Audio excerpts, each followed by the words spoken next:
Man versus machine. Scientists just love putting that notion to the test. Now a competition is underway to judge whether the latest and greatest supercomputer can actually think. The face-off occurs this week on the popular game show Jeopardy, and NewsHour science correspondent Miles O'Brien jumps right in.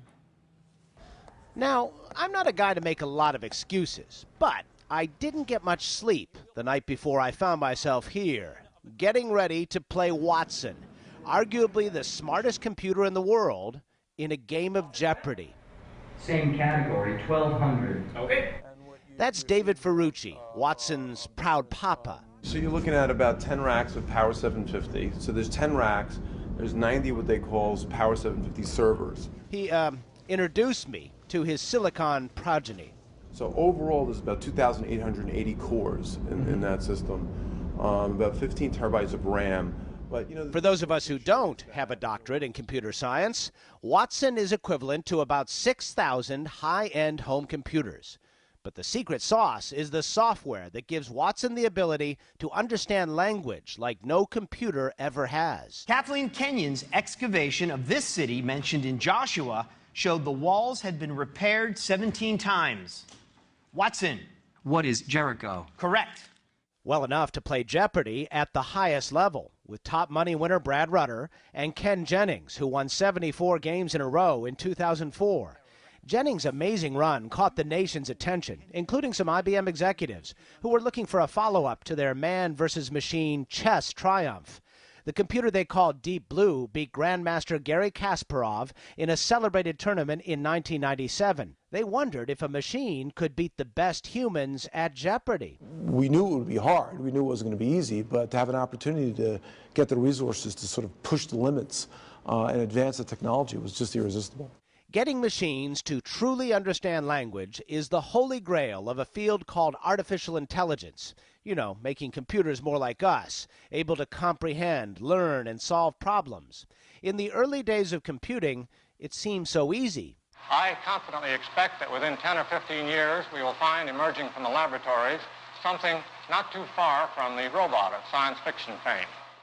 Artificial intelligence is already here. It is used to make more accurate weather forecasts. It decides what movies and books you might like.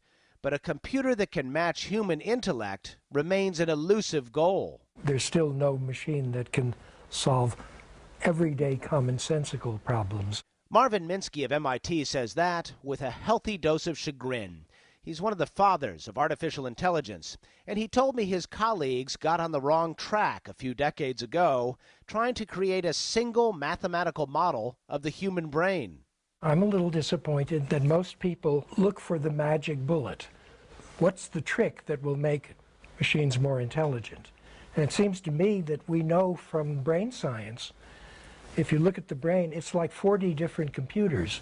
In fact, if you look in a big book on neuroscience, you'll find maybe 300 or 400 descriptions of different parts of the brain that do different things.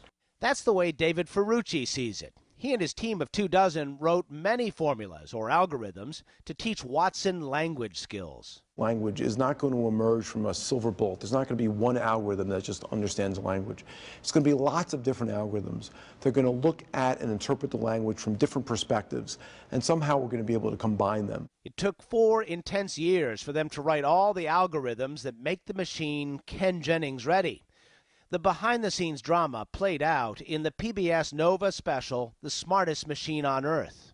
Administrative Professionals Day and National CPA's Goof-Off Day. Watson? What is holiday? No, that's not even close, really. For a computer, Jeopardy is much, much harder than chess. Deep Blue beat Kasparov by playing out every possible outcome of every possible move every time. It's just doing a logic puzzle very quickly, and computers are good at that. Futurist Ray Kurzweil is author of The Age of Intelligent Machines and several other books on the rise of artificial intelligence.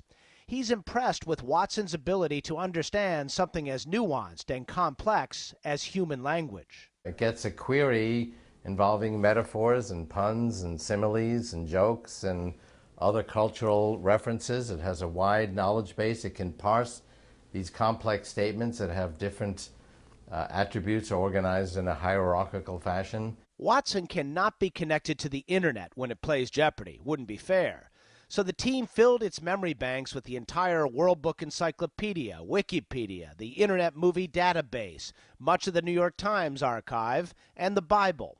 But synthesizing all the data is the key. To do that, the team turns to a technique called machine learning, which teaches computers by example. Rather than trying to define the letter A, programmers instead give the machine millions of examples, and it figures out a unifying pattern so it can recognize an A that it has never seen before. Watson also ingested thousands of correctly answered Jeopardy questions so it could learn the patterns of success in the game. You find yourself wanting to call Watson he? I make an effort to call it it, but yeah, occasionally I slip into the he. To waste little by little, or a fried treat similar to a donut. Watson. What is fritter? Fritter. What we're looking for. Damn, he's fast. Okay. It is a formidable foe, as I was learning. Did I mention I didn't have a very good breakfast that morning? Let's finish the northernmost capital city. Let's do it. Manila, Kathmandu, and Jakarta. Watson. What is Kathmandu? Kathmandu. He was fast in that one. He knew that category. Let's do presidential rhyme time for 200, please. Here we go. Barack's Andean pack animals. Watson. What is Obama's llamas? Obama's llamas. Oh, boy. Yes, Okay. got it. That's what this category is all about. It amazed me how Watson gets all the jokes, the wordplay, and the puns that are hallmarks of Jeopardy. And Watson gets smarter with each answer. And it learns, based on the right answers, how to adjust its interpretation. And now from not being confident, it starts to get more confident in the right answers, and then could sort of jump in. So Watson surprises you? Oh, yeah, well, absolutely. In fact, people say, oh, why did it get that one wrong? I don't know. Why did it get that one right? I don't know. Computers that learn, understand, and even surprise us? What could go wrong with that? Hello, Hal, do you read me? Do you read me, Hal? Affirmative, Dave. I read you. Oh, yeah, there is that. A machine that becomes a psychopathic murderer. Open the pod bay doors, please, Hal. I'm sorry, Dave. I'm afraid I can't do that. Certainly artificial intelligence can be destructive. It's already used in our weapons. We have smart weapons that have their own intelligence. We can send a cruise missile across the world and it intelligently navigates and makes its own decisions. Technology can be destructive, particularly in the wrong hands. The positive side is that these tools can help overcome human suffering, help cure disease, alleviate poverty, solve the energy problem, clean up the environment. I mean, there's a lot of good things we can do with more intelligent technology. If you get a machine that fully understands language and can learn, you just sit back and watch, right? Right, but we're not quite there yet. We're not there where we can get a computer that completely understands language. And there are all different ways of learning. And this is, this way of learning is very powerful. We made a great advance with it. But if you compare that to the enormity of the ways that humans learn, again, just scratching the surface. So if Watson is only scratching the surface, where does that leave me? Pretty grim, eh? Did I mention I've had some terrible stiffness in my thumb lately?